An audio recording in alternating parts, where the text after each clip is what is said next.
Hey, so this video that I'm posting is a recording of a lecture that I gave at the Call of the Wild conference in 2021. So it was given during the pandemic. We didn't meet in person. It's a pre-recorded lecture, so it's not nearly as animated as I would like it to be.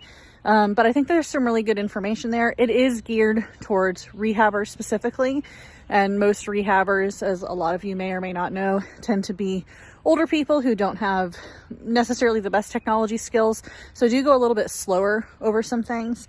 So it might not be the most exciting thing ever, but there's some good information there, and especially the part about how to think about habitat stuff. I'm going to kind of do timestamps, and I suggest skipping to that part, which is around 40 something minutes or so, because that part I think is really interesting and relevant regardless of whether you're a rehabber or not. I'm hoping to do some of these concepts again in the future in a more user-friendly way and not as technical. I also made some slight adjustments, such as taking out the place that I formerly worked because I no longer represent them. And I tweaked small little things. But yeah, I hope it's interesting. And again, yeah, let me know, I guess. Hi everyone, welcome to Evaluating Habitat for Release, a practical guide. Today we're going to talk about a lot of principles of habitat ecology and habitat management from a wildlife manager perspective, and how those concepts and ideas can be adapted for thinking about rehab and our role as rehabbers. So that's going to be the angle that I take things in this talk. So hopefully that will make sense as we go into it. So a very brief about me, just so you can see my face, given that we're not in person, and also understand where I'm coming from. I've been a rehabber for, I think, close to 11 years now. Not all of that time has been at Southwest, but I've been in the community a while, so I have, I think, a firm foot in the rehab door. But I am also a senior at Virginia Tech studying wildlife conservation with a concentration in human dimensions of fish and wildlife and a minor in entomology. So I've done a number of wildlife biologist, wildlife manager jobs and positions as well. So I'm coming with this both with a rehabber's perspective, but also a manager's perspective as well, and these kind of more big picture problems that we're seeing with wildlife and habitat management. So hopefully that will kind of give you a little bit of insight as to why I'm talking about the things and the way that I'm talking about them. So we're going to do a little exercise where I'm going to show you some pictures of some different areas, and you just have to think about whether or not this would be a good place to release the patients that you take care of. So this first one is a rather idealistic Appalachian woodland. It's away from people. It's very sunny and nice. Is this a good spot to release your patients? Why do you think it's a good place to release them? Or if you don't, why don't you think it's a good place to release them? What about here in this cut agricultural area? What about this wetland area? How do you feel about this massive area that was recently clear cut? Is this a good spot for wild animals? What about a really urban area where there's a lot of overpasses? Is this a good spot? So I hope I've gotten you starting to think about habitat and wildlife and all of those things. But what's really interesting is there's actually only one answer to all of those questions. If you asked me, is this good habitat? And you showed me a photo of anywhere in the world, be it a lake, a desert, the ocean, your house, whatever, there is a two-word answer that sums up whether or not that is good habitat for wildlife. And those two words are, it depends. That super pretty woodland, it's a great spot for Carolina chickadees to live. But if I was releasing an American pipit during the winter, I wouldn't want to release it there. That empty agricultural field, that'd be perfect for him. But an eastern phoebe might like that little wetland area better. And that recent clear cut with all that woody debris, for the next several years, that's going to be deer mouse heaven. Even areas that we consider inhospitable to most animals may in fact be their preferred habitat. Do we see rock doves in idyllic woodlands or in these pretty places where we say, yes, this is nature? Not really. They tend to be in urban areas in America. I'm sure that if you've driven down any highway, you've seen rock doves roosting underneath overpasses. Why? It's not because there's a lack of other places for them to go. It's because those areas provide critical things that they need to survive. And this is the lesson that I wanted to show. We have to let go of our human sensibilities on what is pristine and beautiful and good habitat and start thinking about what the world looks like from our individual animals' perspectives. Basically, everything is habitat, and everything is good habitat for certain things. Really, the question we need to be asking is whether or not habitat is suitable for our individual target animal. So, what is habitat? There are a bunch of different definitions as to what habitat is, and all of them are valid in their own ways, but really, habitat must provide for that animal space, food, water, and cover, with the assumption that those things will be able to sustain reproduction and retention of that species in that given area, with all of those things creating suitable habitat for that organism. Of those 4 categories, there might be subcategories within that type. For example, your animal might need to have different kinds of cover, some for reproduction, some for resting, some for thermoregulation, and some for escaping or hiding for predators. Although those are all cover, they might be one and the same, or they might be all different. Maybe this pool could be an animal's source of water, but it could also be where it gets food, and the rocks could also provide where it gets cover. Although we're talking about this in the context of release, thinking about these questions and what your animal needs is really important for pre-release as well. Incorporating these things into enclosure design can both help with enrichment and teaching younger animals critical skills they'll need when they're older. So how is habitat selected by a species? How do individuals know what's suitable for them and what's not? There are 2 factors that go into this selection: proximate and ultimate. Proximate factors are innate mechanisms. Think of them like instincts. They're what an animal uses to hone in on what is suitable and what is not. This happens at an individual level and is what determines short-term survival of that individual. Ultimate factors, on the other hand, are how adaptations and behaviors evolve over time for the long-term survival of that species. Think of proximate factors as the how, and ultimate factors as the why. Let's use the common loon as an example. Common loons cannot really walk on land and spend their entire life in the water or flying between bodies of water. When they are flying, they visually hone in on these wet, shimmering areas and recognize those as water, even if they're very high up in the air. That visual response to stimuli is a proximate factor. But the ultimate reason why they're having this reaction, the ultimate factor, is that they won't survive if they land on the incorrect surface. Over time, those loons that did not decide correctly have been extinguished from the population through natural selection. Hundreds of loons every year are rescued by wildlife rehabbers from parking lots, not because they're stupid, but because their proximate and ultimate factors drive them to land in bodies of water. Slick parking lots from high up look exactly like lakes, and this is how they make their mistake. It is not unlikely that there are certain loons that hone on slightly different things than others, and these loons avoid landing in parking lots, leading to their short-term survival over their peers. Over time, as these loons survive, it's possible that ultimate factors might be changed, and loons will hone in on different things and be able to tell parking lots apart from bodies of water. However, causing an ultimate factor change over a species would take a lot of time, and this is the problem with ecological traps. It's not that a lot of animals couldn't evolve around them given enough time, but time isn't on their side, and they're being hammered by multiple different problems, not just one. So while proximate factors and ultimate factors are species-specific, there can also be geographical differences as well. A certain species may have populations in both wet areas and dry areas, and likely those animals hone in on slightly different things, as the environment and the vegetation is going to be different. And what they evolve to hone in on in a marshy area may not be useful in a dry area. In addition to geographic differences, there can also be temporal differences as well. Most species, even if they stay in the same area year-round, have different behavioral changes depending on the season. Likewise, they will also choose different habitat as well. What drives habitat selection can be really difficult to understand. For example, you can have a patch of habitat that is perfect for a species on a textbook level, but if you move individuals into that area, sometimes they all die. There's been efforts to reestablish populations of animals that are in decline this way, and for whatever reason, it doesn't work, even though to us the habitat seems perfect. In some of these instances, it may be a question of learning. Some efforts to reestablish populations of deer and other ungulates has run into this problem.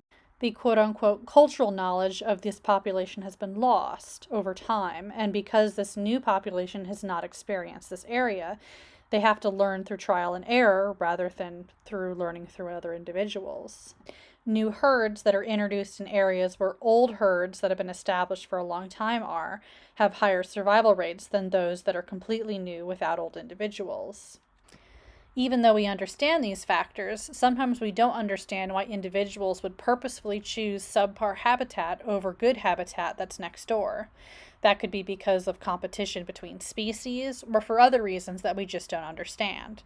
Frankly, a lot of this is complicated, but thankfully we've been able to develop a tool that helps us rapidly assess whether or not, on average, an area is going to be good or bad for that animal, and whether or not that animal will be present or not. Introducing Habitat Suitability Index models, or HSI models for short. HSI models were developed for individual species by scientists to help them understand why animals are doing what they're doing. HSI models measure various things in the environment that help determine whether or not that animal will be present and in what numbers. They also serve as a guide on how to increase or decrease populations of that animal. If you want to promote hairy woodpeckers, it gives you advice on how to do so. And if you want to decrease the number of hairy woodpeckers, it can help you determine on what things you can do in the environment to make that happen. At this point in the talk, you might be like, what the heck, Haley? I came here to be a better rehabber and learn about habitat, and all this non-applied science stuff doesn't really matter to me, and I'm kind of sick of it. Well, I promise there's a reason why I'm going through it. HSI models were made for habitat managers in mind and not rehabbers. A lot of the things that they go into are not really relevant for wildlife rehabbers. However, the principles behind them, if you understand them, will make you a better habitat evaluator yourself as a rehabber, as well as they serve as a good reference if you ever get a species that you're not quite sure what to do with. A lot of these HSI models are freely available online, and you can find them for your individual target species. Here's an example of an HSI model for a fox squirrel. It's a very simple HSI model, which is why I've chosen to do it. On the right, you'll see a bunch of graphs. This helps you determine whether or not the squirrel is going to be present. The first graph at the top shows the average probability of finding a fox squirrel given the diameter of trees at breast height. What this is saying is that you're unlikely to find fox squirrels at all up until a certain diameter at breast height. As the trees get larger and larger, you're more likely to find squirrels up into a certain point in which you're almost 100% certain to find the fox squirrel. Different factors are observed or experimentally measured to help determine the shape of these graphs. Then each of these factors are mathematically arranged into different equations, which help determine the probability overall that fox squirrels will be present. But you don't have to understand the math to use these graphs.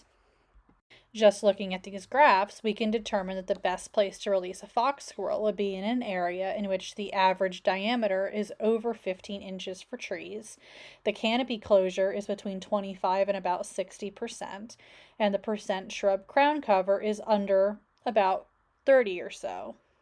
In the full document for the HSI models, they do a very good job outlining what each of these graphs represents, so you can easily understand what they mean. You probably already use the concept of HSI models in your everyday life as rehabbers already. Let's use two different bird species as an example. Where would you find pileated woodpeckers? If you said to the right side of the graph, you'd be right, but some of you would also tell me, well, there's kind of a spectrum. They will be in the most oldest parts of the forest, but sometimes in the younger parts of the forest too, although you're more likely to find them in the older areas. What you've just told me is essentially part of an HSI model. You're not going to find them on the left side where the forest is very young or non-existent, but you're going to have a slight uptick and then a very sudden uptick in seeing them as you get farther and farther along an older forest. The reverse is true for a species like eastern meadowlark. You're going to find them most likely in the first two sections on the left, but not at all in the last two sections on the right. Really what I'm trying to do is show you that you're already kind of a scientist already. I'm just giving you a name and a concept to understand what you already innately know. For example, you'd easily be able to tell me which is the best habitat for an eastern gray squirrel. You're not going to find eastern gray squirrels in number 1 most likely, but you will find lots of them in number 2. Why? Because 1 is simply not suitable habitat for eastern gray squirrels. There's absolutely no trees for shelter and food, and by that point alone, they cannot survive in number 1. It's not impossible for them to use number 1 sometimes to find food, but without having number 2 nearby, they're not going to survive. A lot of animals work on this principle. You will find them in other habitats for another purpose, but they do have a preferred habitat and kind of main things that they need in order to survive long term. Likewise, if I told you to point where you'd find American robins, most of you would probably point to the ground. We associate American robins as ground birds. However, you bird nerds out there may say, well, during the winter, I would actually point to the tops of trees. They're more likely to be there because they're eating fruit, berries, and other forms of food that are more likely to be found up higher in the canopy. But the truth is, overall, robins need both of those things. It's not simply to say they live in trees or they live on the ground. They need both in order to survive long-term and year-round. However, you're not going to find robins in purely open areas, and you're not going to find robins in forest interior areas most likely. When you're thinking about habitat for another animal, regardless of whether you're a manager or a rehabber, you have to think about the perspective of the animal. Many salamander species like to have downed logs and a lot of leaf litter in order to stay nice and damp. If you were looking at the forest from your perspective, it's kind of hard to tell whether or not the habitat would be suitable for salamanders. But if you get down on the ground, you can see plenty of leaf litter, lots of moss, some downed trees, and you have a better idea on whether or not the habitat will be good. The more you get to go outside and the more you read about the animals that you care about, the quicker you'll be able to make these assessments, likely without even thinking about it at all. When you get to this point, you kind of understand the general gist of the area, or the gestalt, which means kind of the general shape and form. As rehabbers, we all get mystery animals that we don't quite know what they are, but we kind of have a general idea of what they could be. For example, if you get a small songbird in, you might go, well, I know that's a kind of warbler, but I'm just not sure what kind. And likewise, if you rehab mammals, you might be like, well, I know this is a rodent, I'm just not sure what kind yet. What you're doing is tapping into the gestalt of these things. I know this has the general gestalt of a warbler or the general gestalt of a rodent, and even though I don't know exactly what kind, I can tell just by looking at it, it must belong in those groups. You can do the same thing with habitat after enough practice. Even if you found the ideal habitat to release a certain animal in, you have to worry about carrying capacity. Let's say your property is perfect for eastern gray squirrels. You don't want to release all your eastern gray squirrels there, though, because they'll easily reach carrying capacity. In this graph, carrying capacity is the dotted line, and it represents the maximum number of animals that can survive in that area. There are simply biological and ecological restraints for having so many animals in a given area. Once the population exceeds carrying capacity, they're likely to die of disease, starvation, and other factors, bringing them back down below that point, in which they rise again, reach carrying capacity, and sometimes overshoot it, and this cycle goes on and on and on. The year-to-year cycling around carrying capacity is usually not as even as this graph, but this is a good representation of the principle. The ideal habitat for a species is going to have lots of competitors. I'm not saying that you shouldn't release animals in their ideal habitat. What I am saying is that you need to be mindful when releasing animals to do so in a spread out manner. We're going to go over some specific examples of how to evaluate release areas for certain species, but here's just some general things to keep in mind and some resources that may be useful. Whenever you're evaluating release areas for an animal, you need to think about the animal's life history traits. This includes things like their diet, whether or not they migrate, and their degree of sociality, among other things. I know as rehabbers we don't have a lot of time on our hands, but one of the things you can do is recruit the public to help you. One of the things that our center does is advertise that, hey, we need areas for release, and we get people to fill out a form. One of the things that we have on the form is an area for them to describe briefly what that area looks like, as well as list some of the common species that they see on their property. By circling the animals that they have on their property, we're able to quickly discern whether or not that's a good place for those animals ourselves. This also gives us lots of options of different places to release things to. While you may worry about people not being honest, we haven't run into that problem. The majority of the people who sign up for this program are large landowners that are specifically looking to have wildlife on their property. They're usually very honest about the things that they want, the things they don't want, and what is there already. In our experience, they've been very forthright at answering our questions, as well as provided follow-up pictures if we request them. Field guides are not only useful for identifying species, but also usually contain habitat descriptions as well. AllAboutBirds.org is a free website that has a lot of basic information, including habitat information, on all species in North America. If you want more detailed information about birds and their habitat, birdsoftheworld.org is a great option. Although it's not free, I definitely recommend investing in it if you're an avian rehabber. eBird and iNaturalist basically use citizen science data to help map where animals are in the world. Some people don't like using these tools because they aren't official and sometimes contain errors, and I'm not saying that they don't, but both websites are really good at getting a broad overview of where animals are and aren't. Real ornithologists use eBird observations in order to track birds. They wouldn't do that if it was false advertising. The key for these websites is to look for patterns. If there's only one spotting of a yellow-billed cuckoo in one area, maybe that's just an incidental finding, but if there's a certain park where there have been multiple sightings, maybe that is a good area.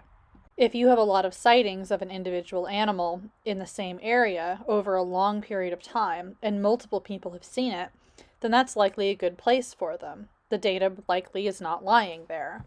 eBird data is also routinely monitored, and anything that seems odd or fishy is investigated. Photo evidence is also sometimes needed for these sightings. I trust eBird a little bit more than I do iNaturalist, although iNaturalist also has things into place to kind of fact-check things.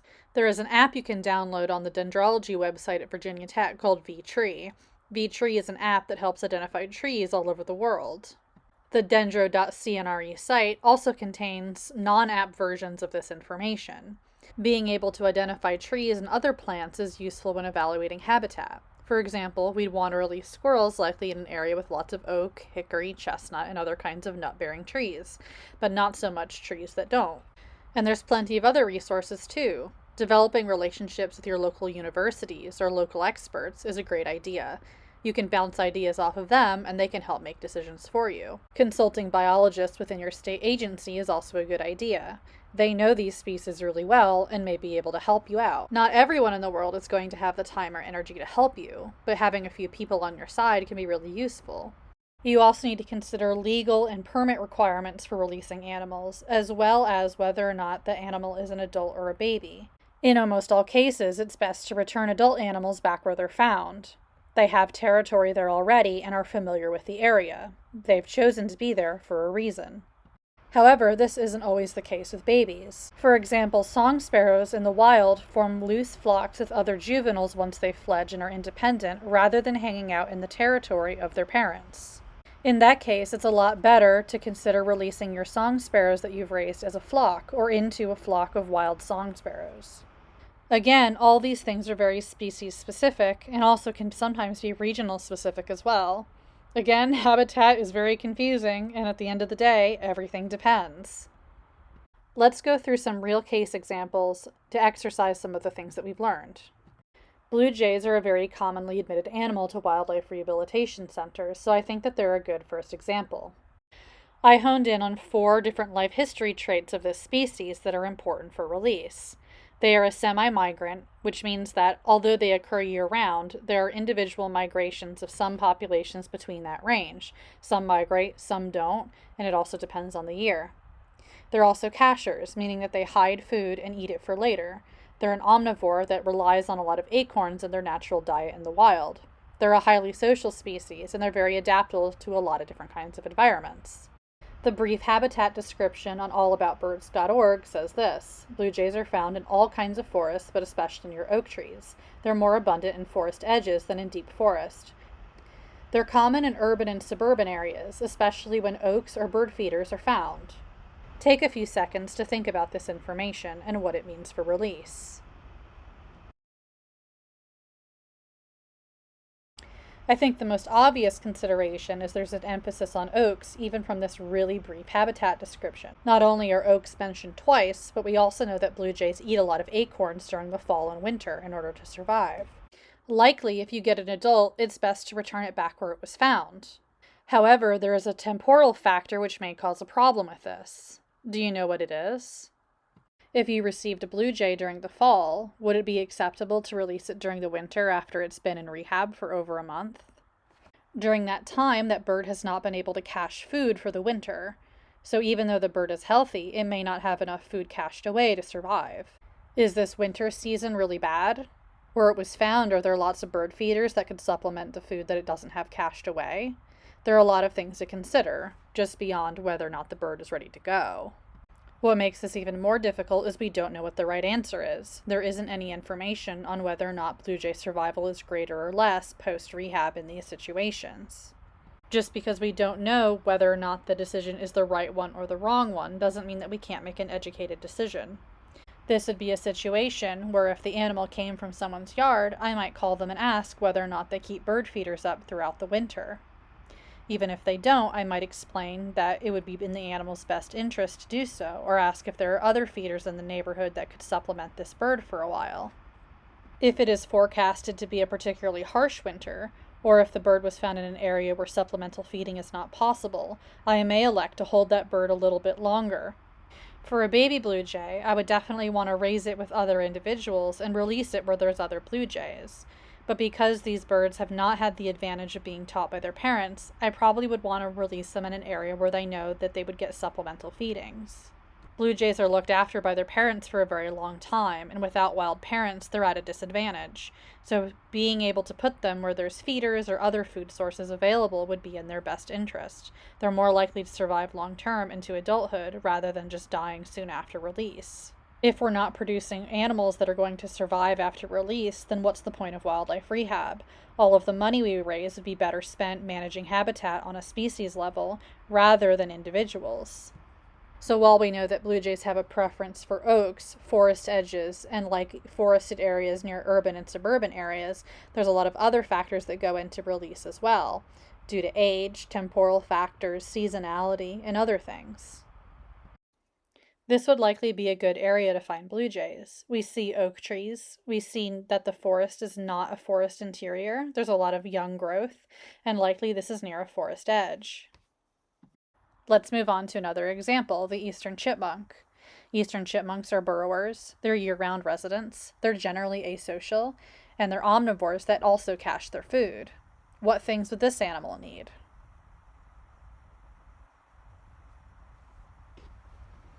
I would always want to release an adult eastern chipmunk back where it was found. It already has a burrow, is familiar with the area, and putting it somewhere else is not going to do it any favors. But let's say that you had a bunch of baby chipmunks that came in after there was construction that destroyed the burrow. Obviously, you wouldn't be able to put them back there, especially if there's still construction going on after they're grown up. How would you release these animals? Well, because they're burrowers, we might not want to release them in an area that has heavily compacted soil. Although chipmunks will use rock crevices and piles of debris as places for their home too hard of soil might not be good for them. Because these young animals, again, do not have parents to help guide them, they're going to have to make their own burrows, which could prove a challenge.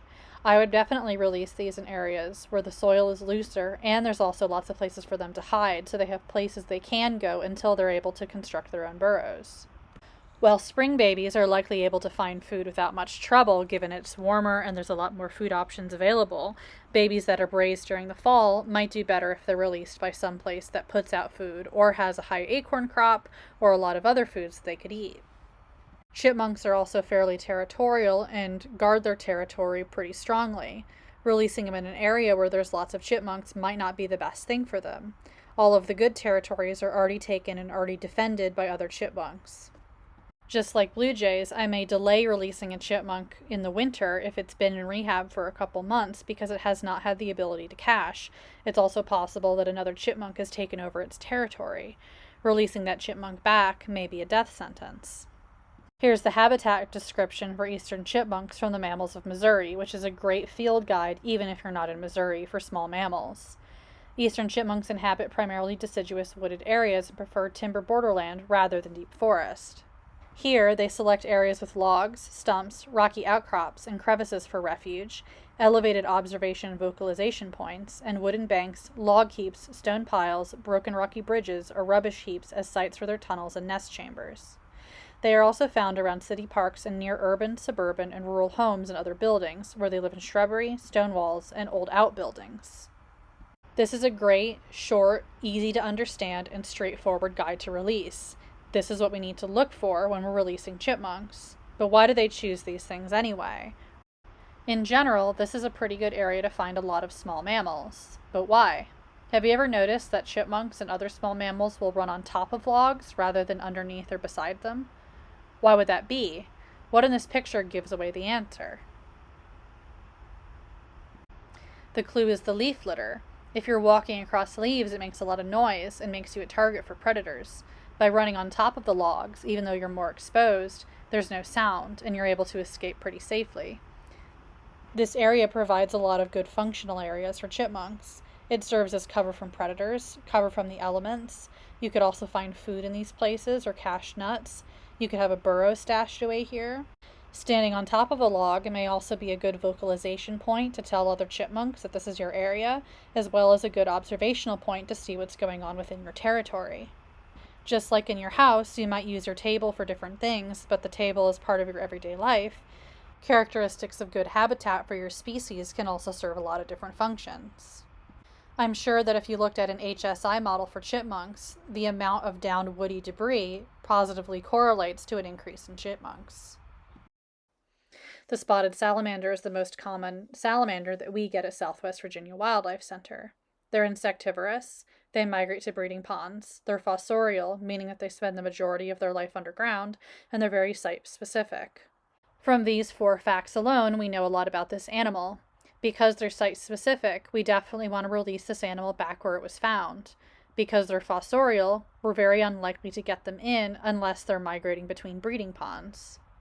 In the book Amphibians and Reptiles of the Carolinas and Virginia, we have this excerpt for spotted salamanders. Spotted salamanders inhabit deciduous forest and breed in semi-permanent pools ranging from road rut puddles to large sinkhole ponds. They usually avoid bottomlands subject to regular flooding and permanent ponds containing fish. They are common in the Piedmont and mountains. Populations are scattered but locally common in the coastal plain. Because of their fossorial habits, they're rarely found except during the short breeding season. The next paragraph goes on to say that they emerge from their burrows and migrate to the breeding ponds during the first warm rains in the winter and early spring. If this was the rescue location for a spotted salamander, it's likely where it belongs. I would put the salamander near the water's edge, but not in it, giving it the choice to go into the water or into debris.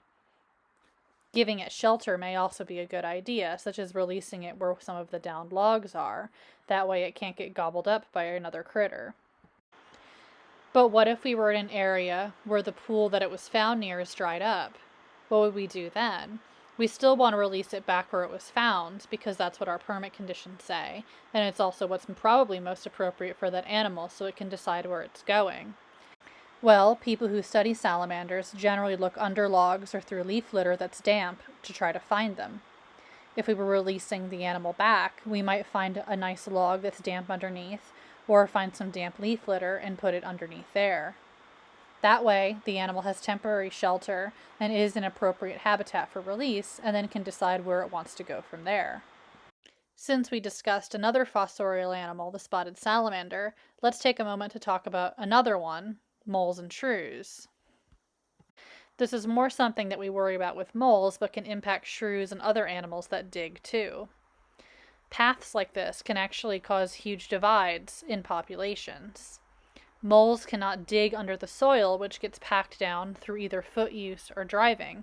So even though these roads are quote-unquote natural and not paved, they can serve as a barrier for animals crossing that road.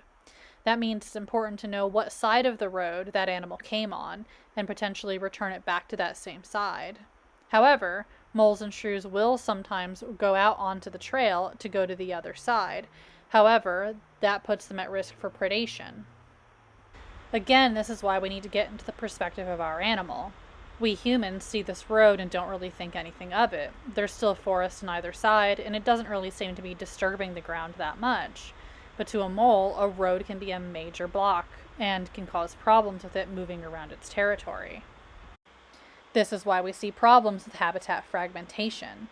It's not necessarily that there's overall a huge loss in overall forest by putting a road in. It's that the putting of the road in causes an increase in edge habitat, which is good for some animals, but a decrease in interior habitat, which is not good for other animals. A lot of endangered, threatened, and at-risk animals are suffering because of this.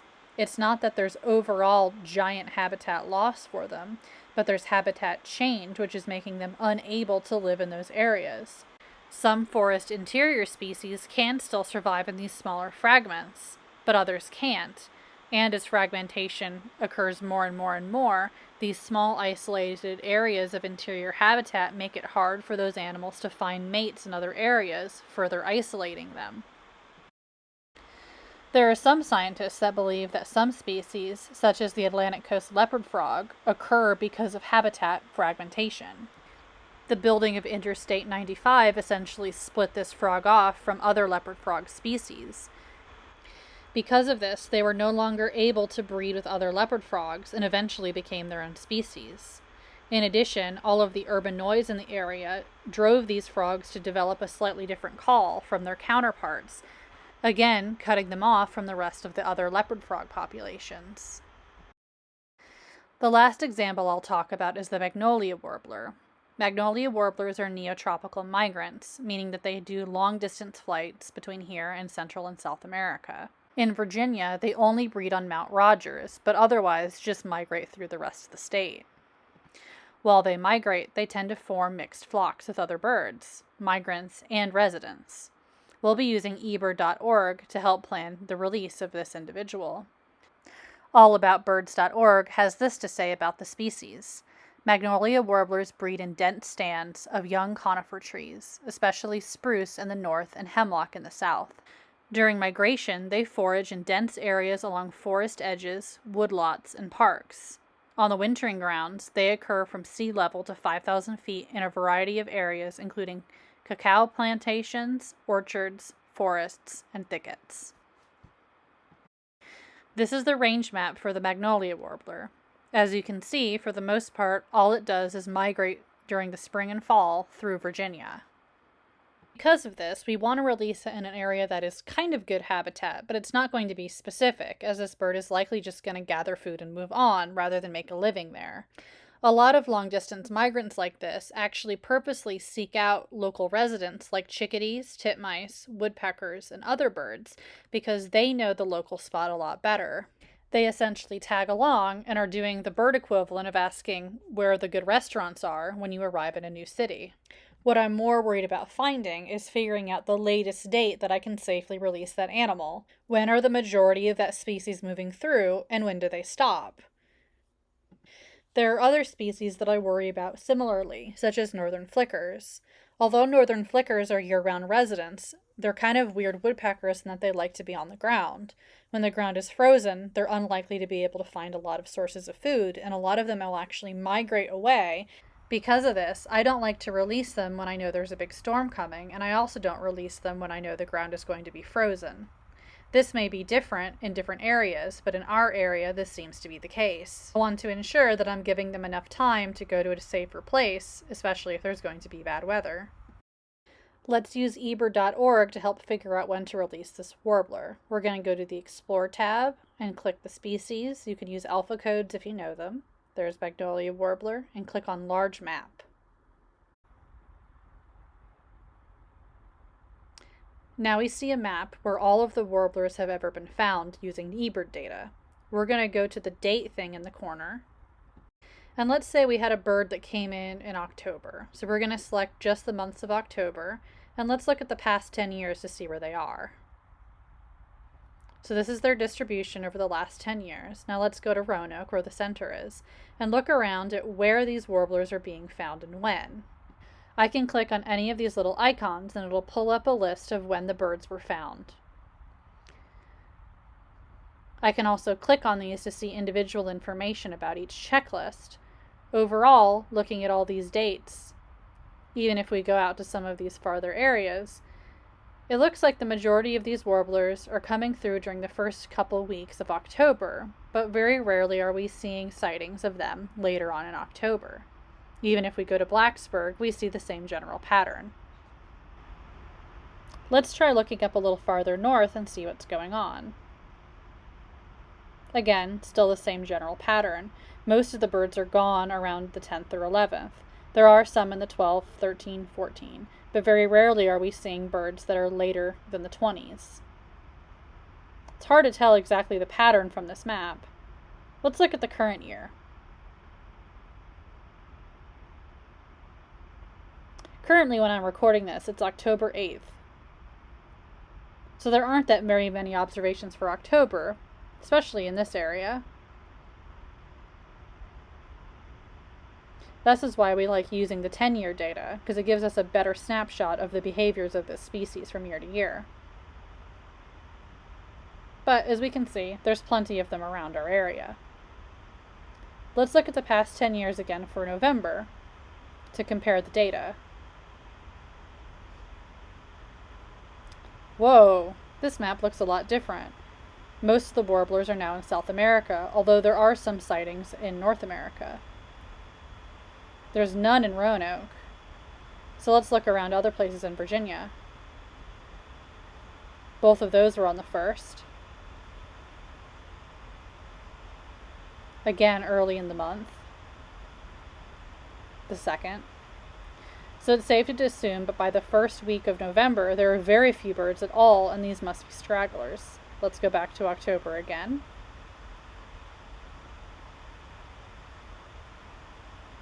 Let's look at other places in Virginia just to get a better idea. There's the 23rd, which is a little late. But again, these birds are moving through during the first 2 weeks of October. That gives us a good time frame on when it's safe to release the bird and when the most birds are moving through. We could release it a little bit later, but we need to keep in mind when the cutoff dates are. If we don't see a lot of birds moving through by then, it's probably not a good time to release it. This is how I decide whether or not to release certain migratory patients and elect to overwinter them or oversummer them in the case of some birds like common redpoll. Let's look at birdcast.info. BirdCast uses radar data and other science to determine whether or not birds are migrating in our area. It generates these maps using this data to determine what nights are good migration nights. This is primarily to be used by birders, but it's really useful for wildlife rehabbers as well.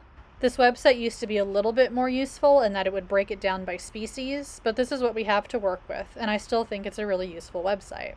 So let's check it out.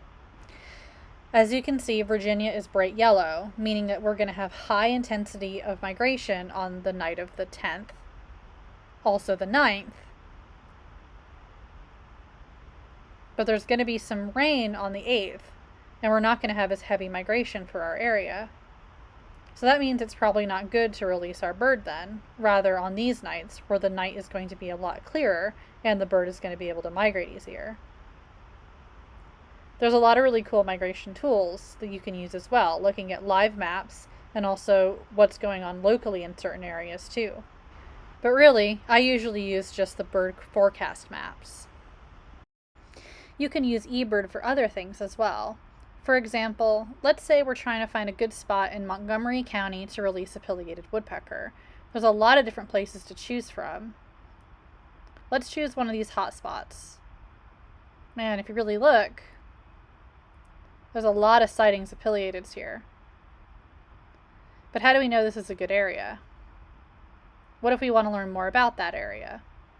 Well, you can open the eBird list and click on the name, and it opens up with more information about this area. We can see the last time certain species have been seen, the first time they've ever been seen at this location, and also high counts for the number of species too.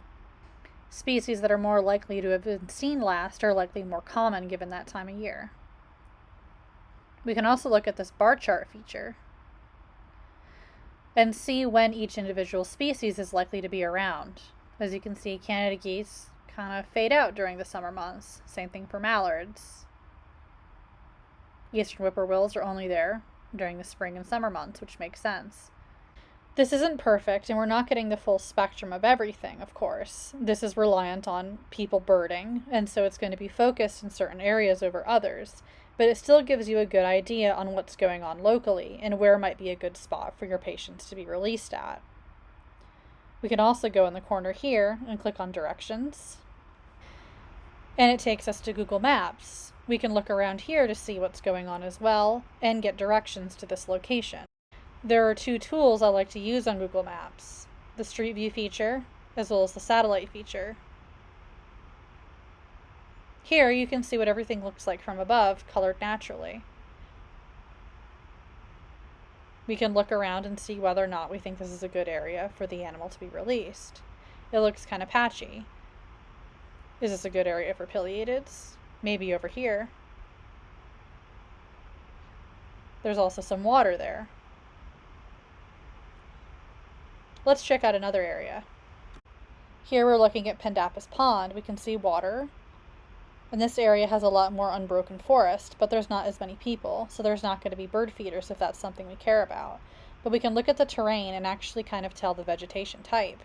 If we zoom in, we can see that these must be a lot of deciduous trees. We can see naked tree limbs, and a lot of the trees are changing colors. We can get a rough idea of what the habitat looks like just from above like this. It's not perfect, and some of it might be out of date, but it's a handy tool.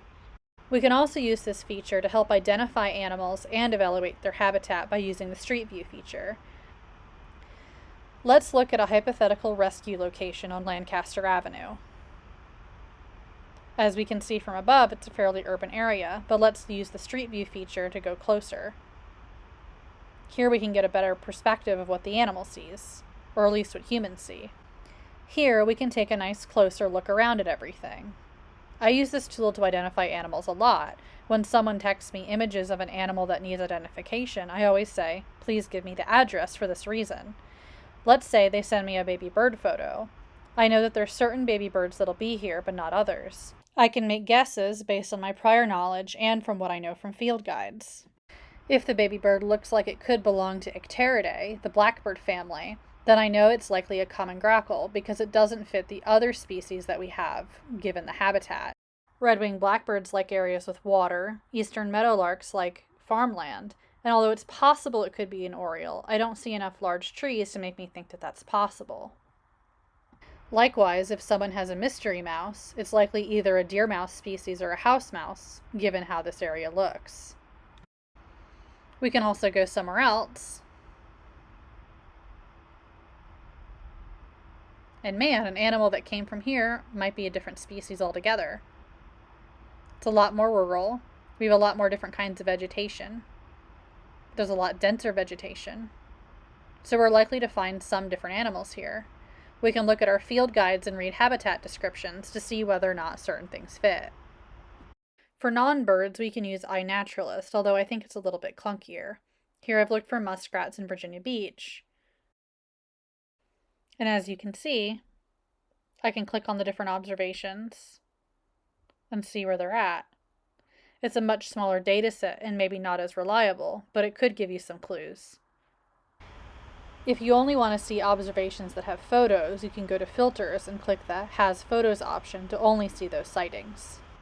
You can also look at seasonality charts for individual species too, and up in the corner, you can define what area you want it to be set.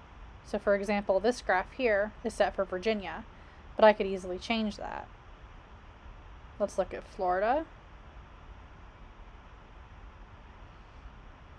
And we can see that there's different patterns. Although these observations have a much lower sample size on average than eBird, so take them with a grain of salt. But it can give you a general idea on when they're present and when they're not, and maybe when you should release or not release that animal. Just another option in your toolbox. So I want to talk about habitat conceptually on a larger scale level, because again, what is good and what isn't good habitat overall depends on your species and is species specific. But what if someone tells you, I want to have, generally speaking, good habitat for wildlife? What does good habitat for wildlife generally look like for a landowner? So I want you to think about habitat being like Lego bricks. So even if you have the same parcel of land, you only have a fixed amount of individual Lego pegs to put Legos on.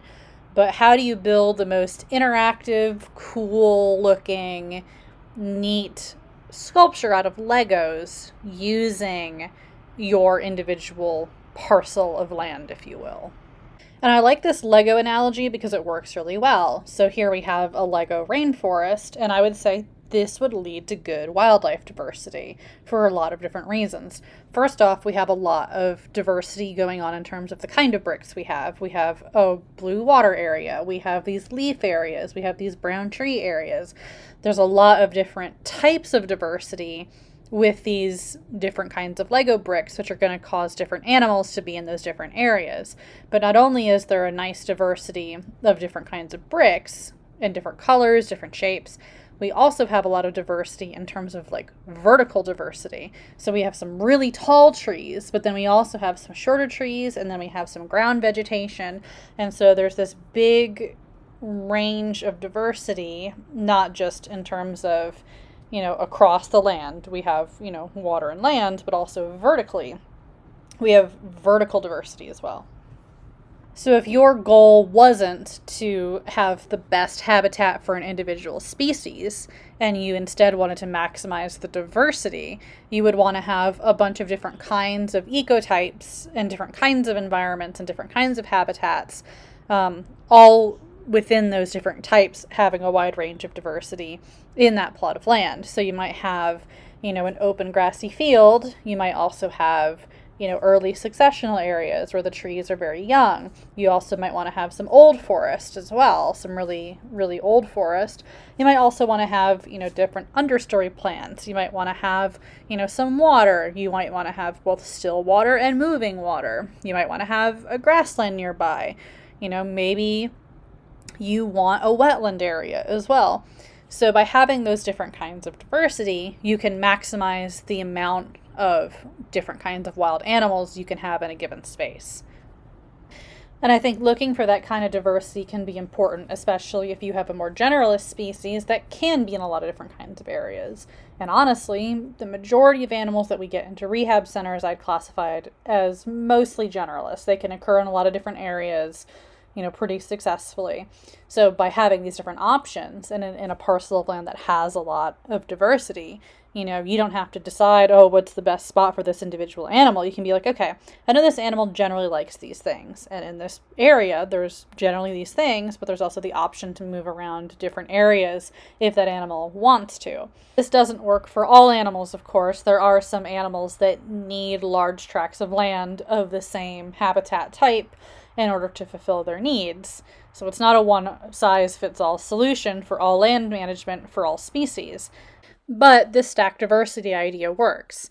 It's also good to mention, too, that a lot of animals will occupy similar ecological niches. They have these things that they all need. And so sometimes managers will say, okay, well, woodpeckers and nuthatches overall need some of the same things. They're both cavity nesters. They both need lots of trees.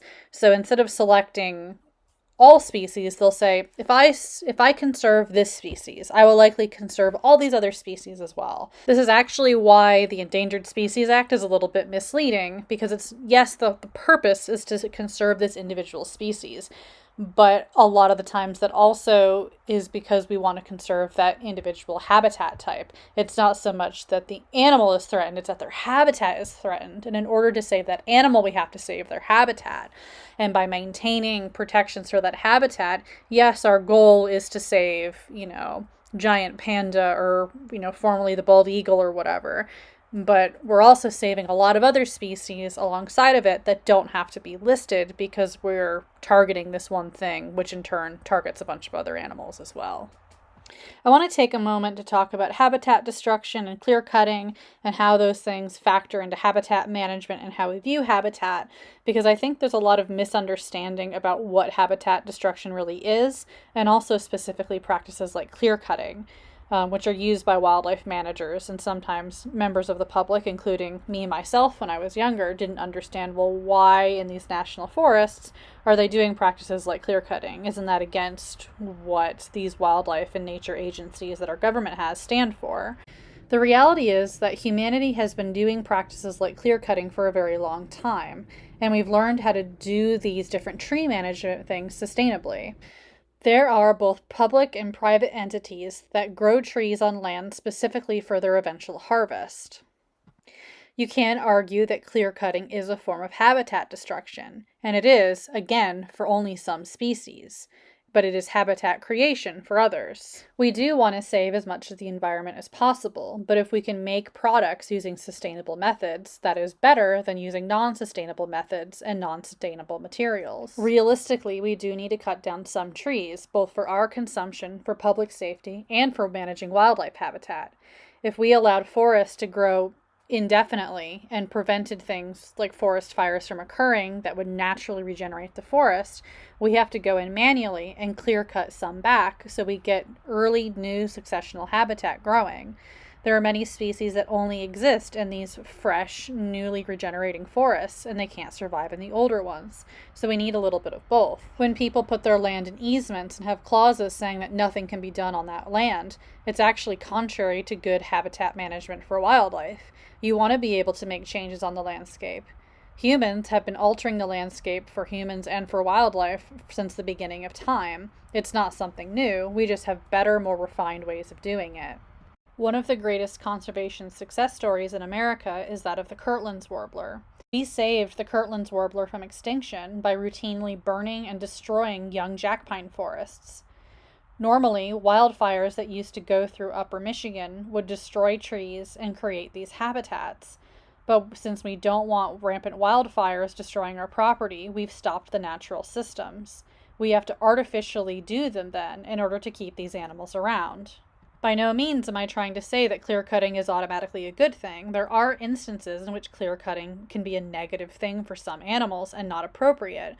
We do clear cut not just for ecological benefit or for saving species, but for economic and business reasons as well. Trust me, I want to save wildlife habitat and preserve natural areas as much as the next person, but I do understand that the world is more complicated than this, and accepting practices like clear cutting into our tool belt to manage wildlife is something that we must do. Looking at this example of different kinds of silvicultural practices, you may be asking why we don't do group selection or single tree selection all the time. It looks like the forest is more intact there, and it still gives a variety of different habitats for different animals to use. Let's say that we have to remove trees from a parcel of land and we're given two options. The first is to make a giant clear-cut area. The second is to selectively choose different smaller areas. Which one do you think is better? The right one is probably more aesthetically pleasing. Although there are small areas that are logged, overall the forest is intact. We might view this as less destructive than just taking a massive amount of trees out in one given area, but it's a little bit more complicated than that when you're thinking about managing wildlife. We are creating different amounts of forest edge habitat depending on which one we choose. If we do the massive clear cut, we actually have less impact on the overall parcel of forest than we do if we do the smaller sections. Even though the larger clear cut might look more unsightly to people, it actually impacts the forest less, versus doing all these little individual ones creates more forest edge habitat and less forest interior habitat. And we've now gone in and caused more disturbance by carving out these individual areas rather than doing one whole big area. Again, depending on what you're looking for, you can view that as a good or a bad thing. At the end of the day, though, as long as we're allowing the forest to regenerate, or if we ourselves help them regenerate, no net natural area is gained or lost. It is merely changed forms. So when we talk about habitat destruction, I'm really not worried about these sort of things. I'm more worried about this, the impacts of urbanization. Urban and suburban areas do provide cover for wildlife. We do have a number of different species that are able to coexist alongside of us. Some struggle more than others, but it's not to say that we don't have wildlife, period. We do have wildlife around us. But not all wildlife can survive around human urbanization. We're very particular about how things should look. We like these open grassy lawns, even though they're terrible for the environment. And we have a certain sense of what is beautiful that may not be ecologically great. But at the same time, to say that, oh, humans are just causing problems is kind of short-sighted. We can also be the solution too. Realistically speaking, I don't think it's possible to stop urbanization, but the way we do urbanization could change. We could practice habitat management in our own backyards rather than just leaving it up to the state agencies. And then together we could create a more synergistic world with wildlife. And it's possible there are places in the world where this is already happening, but we need to engage our youth to care about nature. If we're not, then they're not going to care, and they're our future. If we care about animals, we have to care about people too. This is why I don't like when people say, oh, humans are the issue. We are the issue sometimes, but we're also part of the solution, and to deny the fact that humanity is responsible and also can be the savior of things is really short-sighted. I know we've all gotten calls from people that are just uncooperative and don't seem to care about nature at all, and it's really frustrating. But instead of writing off humanity entirely, we have to work with other people in our community to make these changes happen.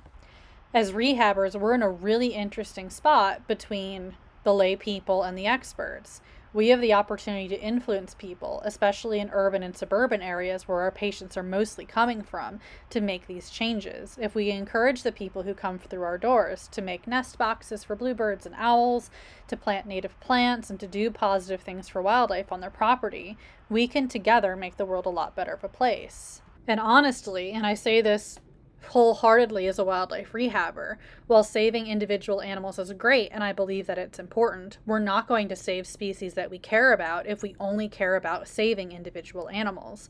Without saving the habitat that these animals rely on, we're not going to save wildlife on a large scale. If we're releasing animals that don't have enough space, that don't have access to food and water and shelter, then what's the point? Why are we doing this to begin with? And don't get me wrong, I know as rehabbers we have a lot on our plates already, but I think that we can be the figureheads of this movement if we play our cards right. In the handout file for this class, I also included in the PowerPoint slides a full list of different links that are helpful for doing wildlife stuff, as well as 2 book recommendations that I think are good if you're doing wildlife rehab locally in Virginia. One of them is a book from Missouri, but trust me, it's a really good wildlife book in general. I know I'll be answering some of your questions soon, but here's my contact info if you have any other questions. If you send an email to the center's general email with the subject "Attention Haley," it'll be forwarded on to me. And I'm also going to include a video of me walking through some various natural areas outdoors and talking about things that I look for when I look for habitat, options for release, and things that I think about, as well as like what animals I would release here. So I'm going to go through that whole process. If this didn't give you enough practical information, that way you can kind of pick my brain a little bit more and see how I think about these issues. But I believe that's everything, so thanks so much for listening. I know it was a lot. Hopefully you learned some things that were useful to you, or at the very least it was interesting, I hope. But yeah, I'm excited to talk to y'all.